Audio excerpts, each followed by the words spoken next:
Welcome to MasterMind Minutes, the podcast that focuses on the franchise industry. We'll cover topics that are important to franchisees as well as franchisors and share interesting insights that will help you build your business. We have one guest, we ask one question, and we do this in minutes, not hours.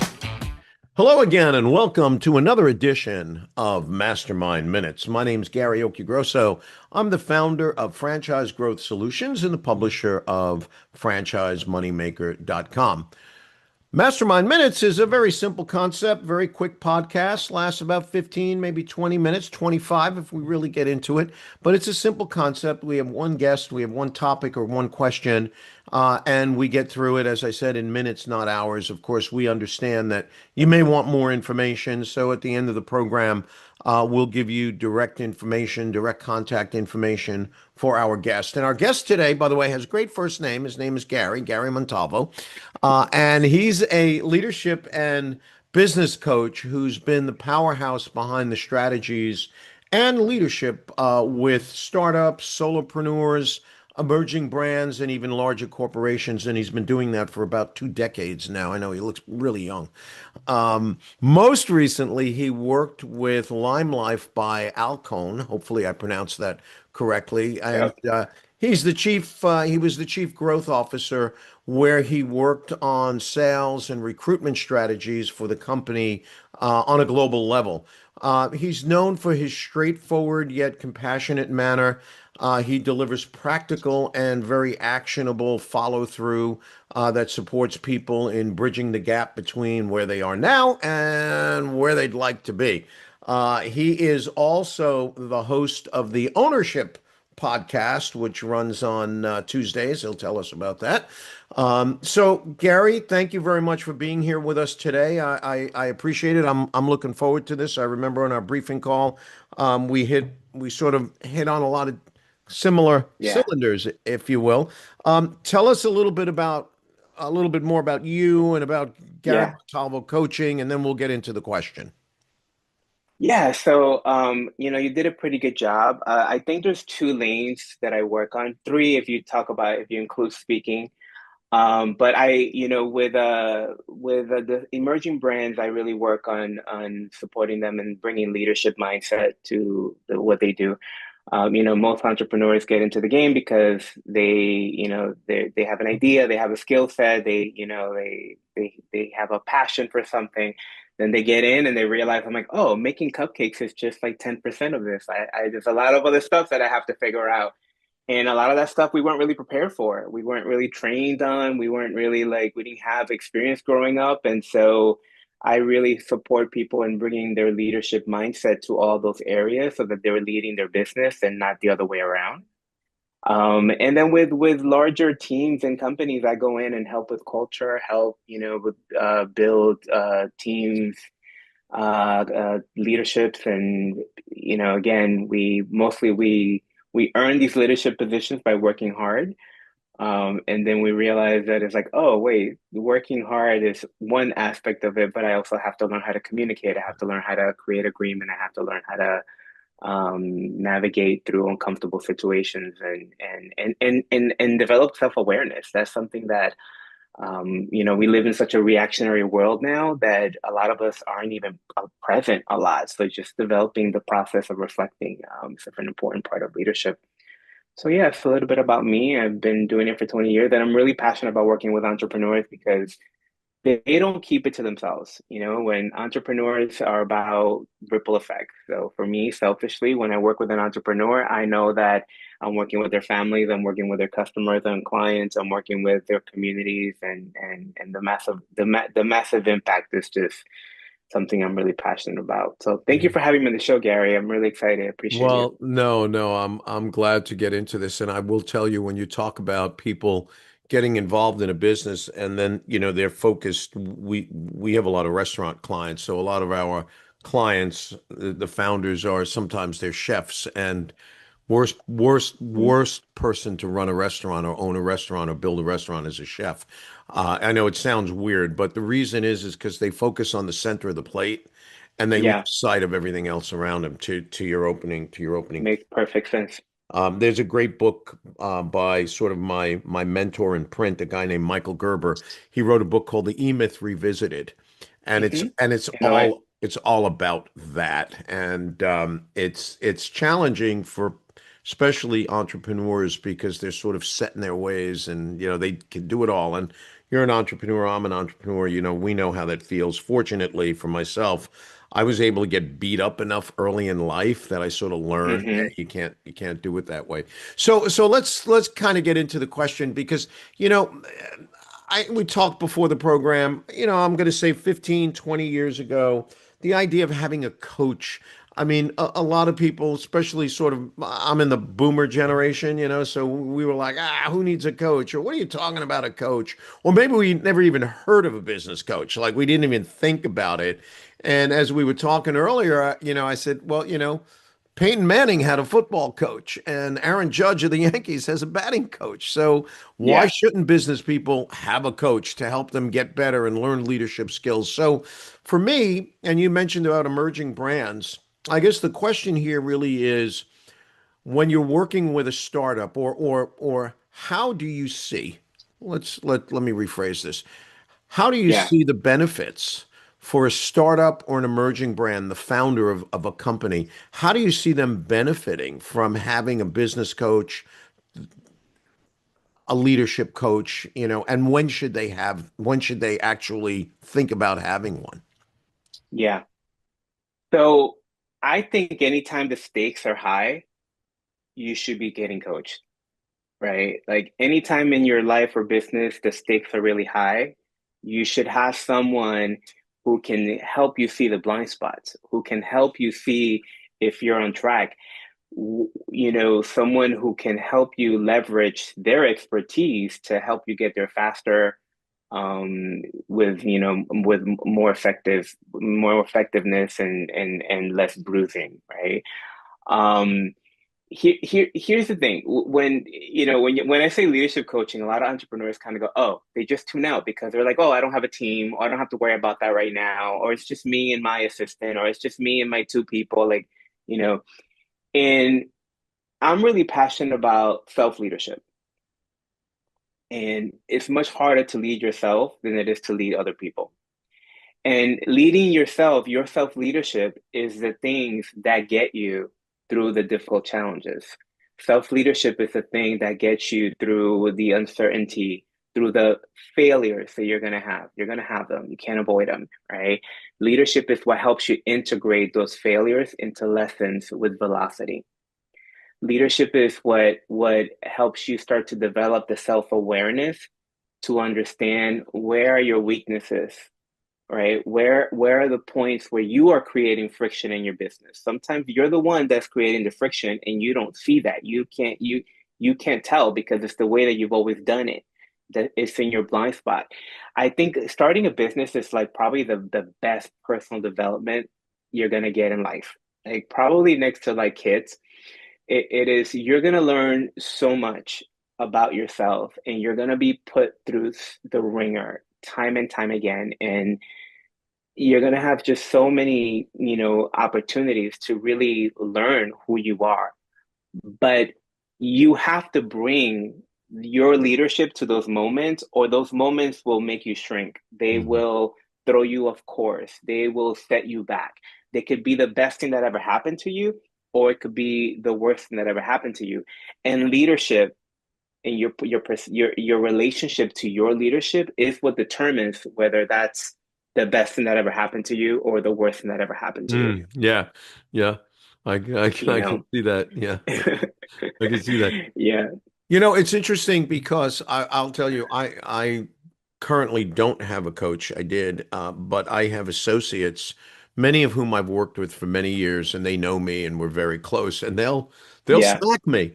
yeah, They're sort of my vendors or my associates. Like I'm yeah, I'm the one writing the check, but they are comfortable enough with me to smack me. They'll say, "Hey, stop beating your chest," or you should. yeah, Don't think about this. Maybe you want to try and think about it this way.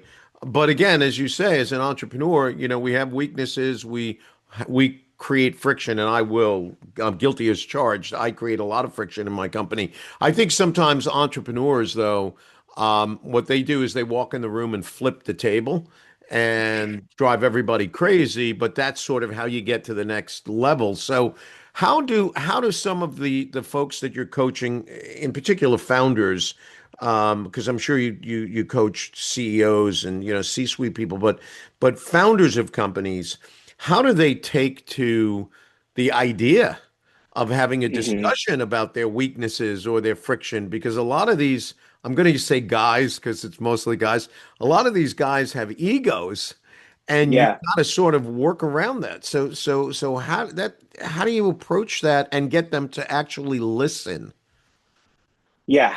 So, I mean, I'll be honest, I don't get a lot of that because if you're hiring me and you're bringing me on, you have to be open to what it is, the process, right? So if you're engaging and you're bringing in a coach or and you're making that investment and you're open to the process. Now, I will say, of course, we're human. So there are times in every relationship where somebody hears something that causes, feelings. Um, I am someone who's pretty masterful. I think you and I share this. Like, I'm a straight shooter. And I have this ability to hit you over the head with a two by four, but you know that it comes from a place of love and from a place of me standing for you, right? Absolutely. I But I'm love going to hit you it. over the head with a two by four because that's what you need to hear, right? If somebody pushes back, then the conversation becomes, okay, do you want to be right, or do you want to have a different, or do you want to discover something new? The moment that you're right, there's nothing else to talk about, Yeah, right? So right do you on. want to have a conversation about being right, or do you want to discover I'm not invested in being right at any point, but I am invested in having a different conversation and poking holes. Hmm. Right. The moment that you're right, then well, then what's my role here? Then what is it that that you want out of this? So usually people, I'm pretty skillful at getting people through those moments. I don't get a lot of that. But if you are someone who finds themselves pushing back a lot, I think you have to do some. That's just where that moment of reflection comes in. We have to. Part of being a leader is you have to pause and reflect. You have to pause and take inventory. You have to pause and be able to say, "Hey, was that the best way that I handled that? What could open up if I took a different point of view?" Like you have to be able to have those conversations because the moment you are not willing to do that, then your ability to create is only going to be limited by what you know. And I'm sorry, brother, but you don't know everything. Right. Nobody does. Yep. Well, You know what I mean? let's break this apart a little bit Yeah. because I'm conflicted in a couple of things that you said. I'll say I Okay. agree with most of it. I'm not pushing back and I'm not looking to be No, right. no. Okay. I love this. Let's go. Uh, Let's play. my first, I guess the first thing that comes to my mind, and I forget where I heard it, but when the framers were in the room in Philadelphia working out the Constitution, someone said the whole damn country started on an argument. They were all Hmm. pushing back on one another, and I don't think anybody would Hmm. question any of their leadership skills or abilities. So, for me, I'm with you. I'm never afraid to lose a client to the truth, so to speak. So I'll Hmm. always tell it as it is. Hmm. However, in there's a thin line, and maybe it's not so thin. Okay, there's a thin line because I'm often accused at times of digging in to be right when I'm not digging in to be right. I'm digging in to do two things. Number one, get to the truth, or Hmm. and or create an environment of stimulated thinking Hmm. where it's not about doing it my way or being right, but it's almost, I'm going to use the word, and maybe you would tell me don't do that. It's almost like prompting, pushing, antagonizing the room into a Hmm. thought mode where now everybody is pushing back on everyone else. Now, that can only go on for so long before you have to settle it, but are Hmm. you saying that is what you mean when you say about being right, or are there other ways? Because there's, like I said, there's a thin line between constructive debate and wanting to be right. How do you see that? No, what you're talking about is a healthy brainstorming session. What you're talking about is let's poke holes on this. Let's challenge the notions of what we're thinking about for the purpose of exploring if we can arrive at a different place. So that's completely different than someone just being right and only being open to their point of view. Yeah. If someone's just open to their point of view, they're probably not going to engage in a dialogue. Now, if you're just poking hole, if you're just pushing back and you're not listening to what your team is saying, what the other members are saying, if you're not listening to some of the feedback that you're getting from the people around you, and listen, ultimately, you have to go with what your gut is telling you, and because you're the person who's signing the checks and you're the person that is, leading this charge. But in that environment, you want to be open to different points of views and authentically engage in that conversation. It's okay to end up with your point of view again. I think what you're talking about is great.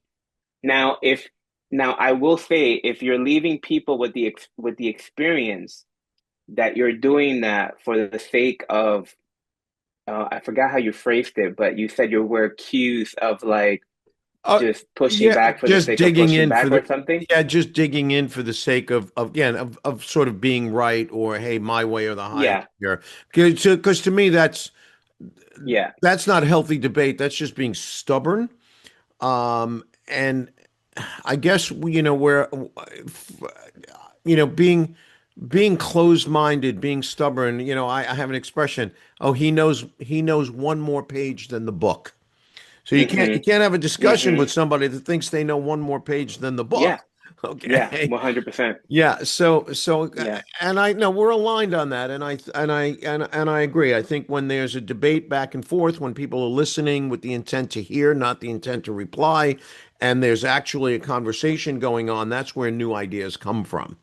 Yeah. It comes from that It debate. it and you said something I just want to highlight that I think is really great. You said that one of your intentions is because you want people to come to the table with their own ideas and being able to defend and challenge the ideas. That's a great um that's great for a team. Those are distinctions and ways of being that you want present in a team. What you don't want in a team is just like, here, tell me what you want me to do, right? So Mhm. what you're training people to do there is to come have conviction in their ideas. So I love that. Now, if people are feeling like the exercise is just for the sake of being contrarian, then I would say there's something you want to do in the way that you frame that exercise for people so that they understand that this is actually, you're not just being an asshole. You're just actually like, hey guys, for the next 30 minutes, I want to debate this. For the next 30 minutes, I want you all to come and challenge this and bring new ideas because number one, I want you all to have this training and this experience. And number two, I just want to explore whether this is actually the best idea, right? Well, now they understand that, oh, Gary's not being a jerk right now and pushing back and just trying to stir the pot. He's actually, this is part of his process. And so they engage in a different way, right?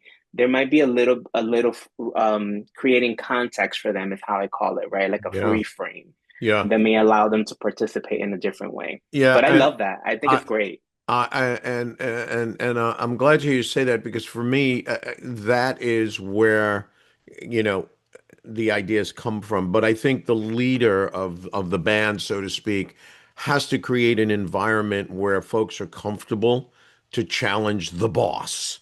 Okay, when I was running my last, I actually had a job. I had a couple of jobs in my life, but my last job, we'd get in a conference room, with the team, and sometimes, certainly some of the more junior folks would be intimidated by the C-suite people and they wouldn't speak up.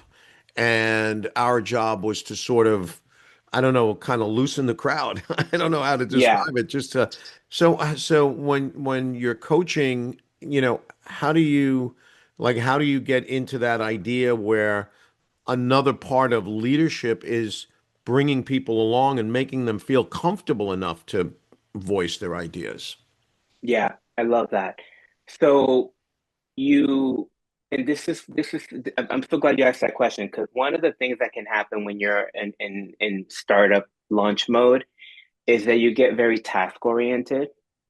And so getting the job done becomes a priority. And so what that can mean is that you can rush through things. You can just like, we got that, okay, go. And then you move on to the next thing. So when you're also looking to develop culture and leadership, you kind of have to pause and add a few extra steps. So you may have the answer, you may have a place that you already want to arrive in, but you take a moment and say, okay, what is everyone thinking? Let's spend the next 10 minutes brainstorming some solutions here. What are you seeing? Like you want to get buy-in from other people, especially the ones that haven't stepped up. Even say, "Hey, Gary, what do you think? I haven't heard from you yet." Right? You're letting them know what you think is important to me. I expect you to share in a meeting, right? Without like pointing and doing all the things. You have to build it into your process, into your agenda, for example. Point number three, get feedback from the team. Hmm. Right? Now, those are the types of things that it takes an extra 15 minutes in a meeting, but it starts to let people know, okay, I can share my thoughts. He wants to hear what I have to say, right? They're actually taking a moment to ask me what I have to say, right? And it doesn't mean that you're going to take in everything that is given, but that there is an environment of like your ideas are shared. No idea is a bad idea, Yep. right? Yep. No, I Um, I agree. How do you know it's working? Like from your own point of view, like how do you know you're getting through? What do you look for in terms of actionable results from your client so that you can, yeah, even if it's a function of only your self-fulfillment, like how do you know that you've been effective? And again, I realize a lot of it has to do with the client. Like I have this saying, I tell people often, people mistake. This is a mistake I think that people make. They think knowledge is power. And I tell people, no, that's bullshit, okay? Knowledge is not power. It's the execution of knowledge that's actually the power. So if you're giving someone knowledge and they're not executing, obviously goes nowhere. So how do you know, like, okay, I'm getting through, this is working, I'm helping this person? Like, how do you know that? yeah. It's such a good question. The only way you know that is if you've created a game plan, goals that you can measure up against. That's the only way. Often when I come in, there aren't real clear, like, how do you measure culture unless you've created an idea of what you want that culture to be and how you want that culture expressed? So that's the first thing. You have to create the game, whether it's through sales, whether it's through the actions you want people to take, whether it's through when I'm working with someone, it's more obvious to see because one of the first things we do is sit down after we do a discovery process. Part of that is like 6 years from now, what if you're looking back, what do you want to have happen, right? Like how would this exchange be valuable for you? What would you have created? Mm-hmm. Mm-hmm. And then you create, milestones along the way. Typically, uh, you know, uh, what those look like for me, usually when I'm working with somebody, it's some of them are hard skills, hard things like sales numbers go up, productivity goes up in whatever way we choose to measure that. And some of them are a little bit more subtle. It's like, oh, the team's not staying as late anymore. Oh, there's less friction between this leader and this team. Oh, now these teams they're having different types of conversations now. Those are a little bit trickier to measure, but Mm-hmm. it's also very measurable if you just create a process for it. Yeah. But the point is, in all of that is you have to sit down and figure out what does a win look like. And if you don't sit down, and this is an area where our listeners maybe skip over.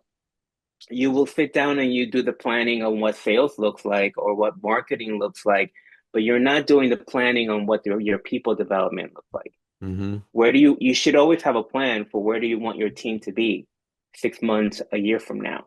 What new responsibilities do you want them to take? How do you want, when you're sitting in front of somebody, how do I want this person to grow in the next 6 months? Where do I need them to be in order to fill a future role that I see for them or in order to fill a gap that already exists? If you don't do that work, then you can't measure, Yeah. if that makes sense. No, it makes perfectly good sense. And, I guess I want to emphasize something we spoke about earlier. That team could be as simple or as small as the person in the mirror. It doesn't Hmm. necessarily have to be 10 Hmm. people. It could be just the Yeah. one person. So, I guess I would also want to know, like, are they telling you, like, are they feeling it? When does a client say to you, "Hey, you know what? I'm glad we talked about that because I put that into practice, and this is what." Are they giving you feedback where they themselves are now saying it's not just you noticing the change, but they're noticing the change? 100%. 100%. Now you have to create those. See, the thing about coaching is, again, we don't really do a lot of reflection. Hmm. We're plugged into devices, we're stimulated all the time. It's very rare that we have these moments unless you have a journaling practice or a practice where like once a week you sit and reflect. The thing about coaching is that you're taking a slice of time every week to sit down and reflect. And part of what we do is review the things you said you were going to do, review the things that are working, review the things that are still not working. But if it's, I mean, that's my favorite. That's my best day when somebody comes in. Oh my God, that thing we talked about. I went in and I did it, and I had that conversation. And I thought that they were going to push back, but they were really excited actually now that because sometimes my favorite thing to do is help people reframe how they talk to their team. Because sometimes you think that a conversation is going to be scary. Sometimes you think that accountable, holding your team accountable has to be a scary, heavy thing.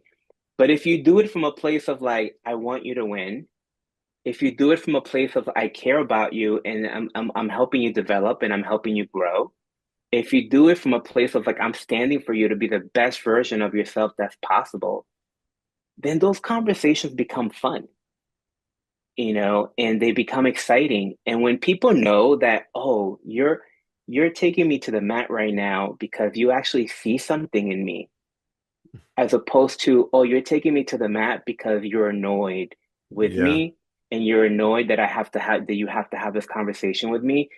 Those are two different experiences. And Yeah. when people know that you care about them and that you believe in them, they will run off a cliff for you, Yeah, right? no, Like, I agree. And again, I mean, we're not perfect. We're not perfect beings, and I will tell you that sometimes I definitely fall into that trap where I'm not cognizant of my tone. I'm cognizant of my yeah, words, yeah, but yeah, I'm not yeah, cognizant of my tone or where you put an accent sort of in the sentence. And yeah, yeah, 1,000 years ago, I'll bore you for 2 minutes now. Just yeah. 1,000 years I love it. ago, I was in the radio business. And one of the exercises that I was taught by a mentor, was how you emphasize words in a sentence. And he used this Hmm. example. He used this example. I didn't say he stole the cat. Okay. I didn't say he stole the cat. And if you say, I didn't say he stole the cat, you did. I didn't say he stole the cat. I didn't say he stole the cat. I didn't say he sold the cat. She did. Okay. I didn't say he stole the cat. There were a lot of cats. I didn't say he stole the cat. He stole the dog. So where you sort of position that can Hmm. set the tone. in a meeting. And I will tell you, Yeah. I'm listen, I'm not perfect. I'm guilty. I guess we all are at times because if we let that emotion kind of drip in, and then you're going and you're trying to, I think, what did you say? Bring someone to the mat. That's like a great term.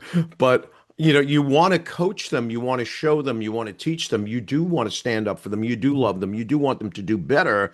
But at that moment, it could be like a parent who drags their kid out of the middle of the street because they're afraid they're going to get hit by a car, and they're not Yeah. necessarily speaking in a loving tone. Yeah. So Yeah. I, I got a I great tip for you. go ahead. I'll take it. So a great so the way I coach people to handle those moments is before you start, you create the commitment for the conversation. So I'm having this conversation with you, Gary, right now because I see a bright future for you in this company.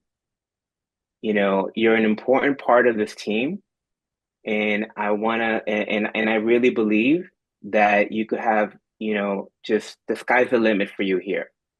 Okay. And if we're gonna reach that, one of the things that we need to address is your lateness, Right, yeah. right?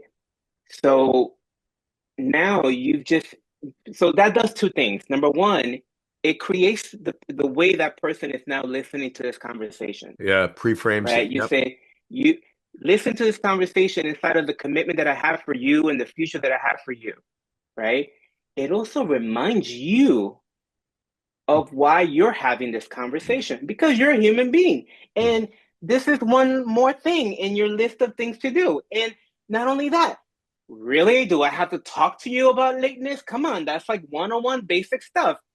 But it's really easy to get annoyed. It's really easy to have a sharpness in there. But if you take a moment to create the commitment for yourself and for them, well, now you go, listen, yes, this is annoying, but at the end of the day, what I'm really committed to is that Gary feels empowered here and that Gary wins.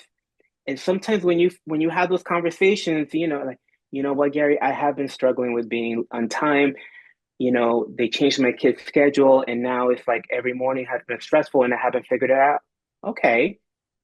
Would coming in half an hour later and leaving half an hour later work for you? Oh my God, that would be amazing. Okay, well, I think we can make that happen. Let's just talk to Bob and see if that works. And now you have your employee back in integrity. You made a slight tweak that didn't really impact the process. And now they know that you have their back. And now you're not listening to them as like, oh, this person's a mess. And it addresses the whole thing. But when we only react out of our annoyance, out of our reaction, out of like, then all those opportunities get missed. Yeah. So that's to me, that's one of the most powerful tools for creating the context for those conversations and how people listen to them. No, Just I love just it. I love it. I'm going to direct a couple people I know to listen to this podcast specifically. So leave us with a final thought on the topic of, benefits of coaching and leadership coaching, business coaching, and then yeah. we'll talk about how we get in touch with you. But just give us a last thought on this. Yeah. I think what I'll say is that, there's a myth that we should know how to do this stuff. Hmm. And there's like, one of the ways that we're not really taught leadership. We're not really taught how to like manage other people. Like those are things that come through experience.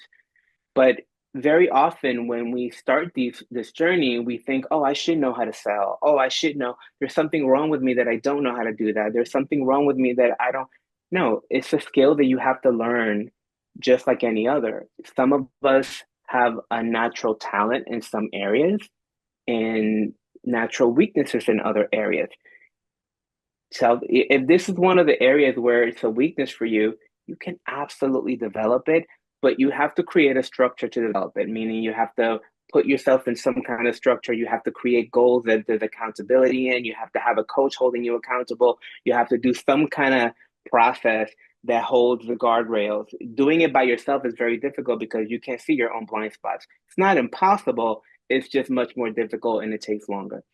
So, don't approach this from, oh, what's wrong with me? Approach it from like, how can I learn that thing that I want to be stronger in that area. Yeah. How can I learn that? You know, you may already have people in your life that can support you, like Gary shared. He has a team of people that hold him accountable and are not afraid to smack him around. That's rare. Not everybody has that because when personal relationships are in the mix, it's hard to smack each other around without, but if you can create that, then that might Yeah. work for you.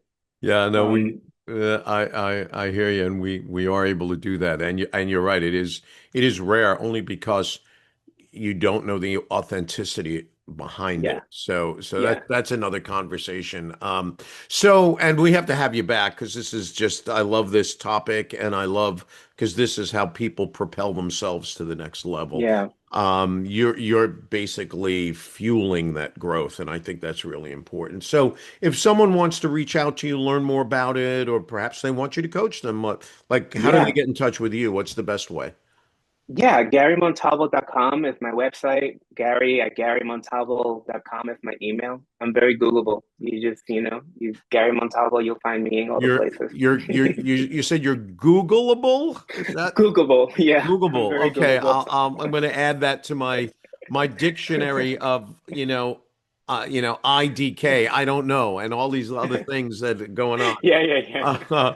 But yeah, we'll definitely have you back. And again, folks, for those of you listening or watching, we will embed the email address and the link to the website in the bio of the program, so you don't need to run around and write that down. You'll be able to reach Gary at the click of a button.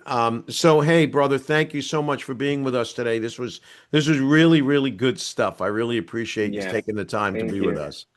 Thank you. It's my pleasure. Hosting my own podcast, I know what a big deal it is when you bring on guests and you do all the work that it takes. People think this stuff looks easy. It's a lot of work. You've already put hours preparing for this interview, so I just really appreciate it, and I No. hope that I provided some value for the Oh, you listeners. absolutely did. Thank you very much. We'll see you soon. All right. Thank you. Bye.